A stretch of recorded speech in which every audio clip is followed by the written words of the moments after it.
আসসালামু আলাইকুম। Hi guys, আপনারা সবাই কেমন আছেন? আলহামদুলিল্লাহ, আমি ভালো আছি।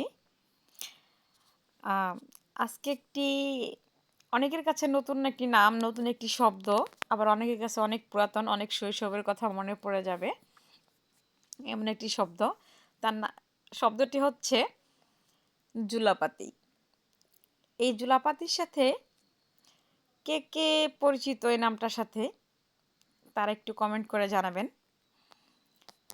জুলাপাতি হচ্ছে মানে সমবয়সী যারা মানে খেলবে তাদের মধ্যে তাদের সবার বাড়ির থেকে আ চাউল, ডাল, এরপর হচ্ছে পেঁয়াজ, কাঁচামরিচ যেটা আছে মানে যা লাগে রান্না করতে সবগুলা সবার বাড়ি থেকে তুলে নিয়ে আসে।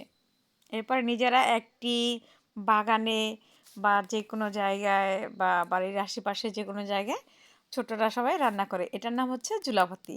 যারা বড়রা খেললে হয়ে যায় পিকনিক।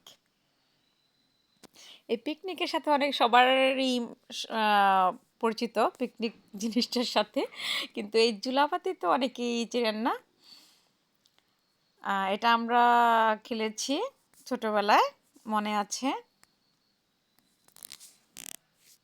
আ যাদের ভাগ্যে জুটেছে এই জুলাভাতি তাদের শৈশব তো খুবই ভালো কেটেছে। সেটার বলার কিছু বাকি রাখে না। তো এই যে আজকে আমাদের এখানে যেহেতু একটু হালকা পাতলা ঠান্ডা পড়ে গেছে, একটু শীত আছে। তো শীতের শুরু থেকেই শুরু হয়ে গেল পিকনিক। সরি পিকনিক নয়, এটা হচ্ছে ওদের জুলাভাতি। এই তো খিচুড়ি রান্না করতেছে। এই যে কখন হবে সবাই অপেক্ষায় বসে আছে।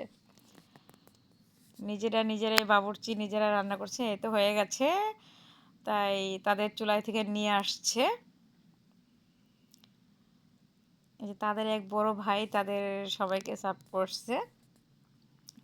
তবে ওদের এই ভাইটা খুবই আদর করে, মানে সব ধরনের খেলায় সহযোগিতা করে, যে উৎসাহ দেয় যে কোন খেলাটা কিভাবে খেললে ভালো হয়।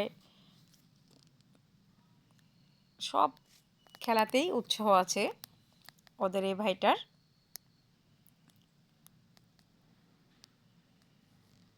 এই তো সবাই নিচ্ছে, এক করে সিরিয়াল অনুযায়ী দাঁড়ায় আছে।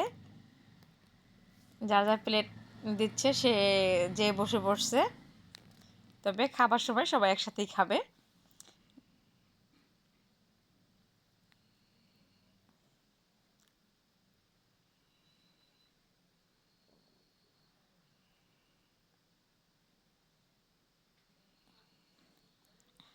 তো সবার প্লেট সবাই নিয়ে চলে যাচ্ছে। এটা আসলে এই সময়টা অনেক আনন্দের।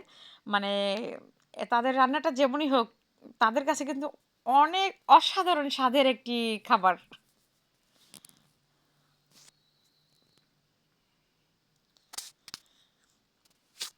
এই যে সবাই এক জায়গায় বসে খাচ্ছে।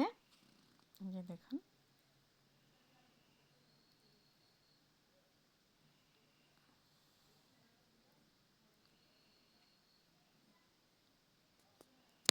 এরা খুবই খুশি।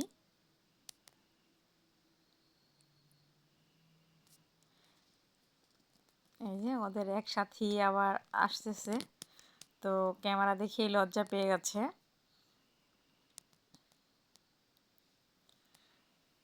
আসতে চাইছিল না, এই যে লজ্জা পেয়ে আবার চলে যেতেছিল। এরপর আমি আবার ফের ডাক দেওয়াতে আবার চলে আসলো। যে ডাক দিছিলাম যে তুমি চলে আসো, এসে বসো এখানে, বসে খেয়ে নাও। তবে ওদের মন মানসিকতা খুবই ভালো, খুবই ভালো। এই যে দেখুন সব বন্ধুরা, এটা আসলে ওদের একটা স্মৃতি। ওরা এই সময়টা হয়তো আর ফিরে পাবে না, ধীরে বড় হয়ে যাবে, স্মৃতিগুলা মনে গেঁথে থাকবে এই আর কি। ওকে, বাই বাই।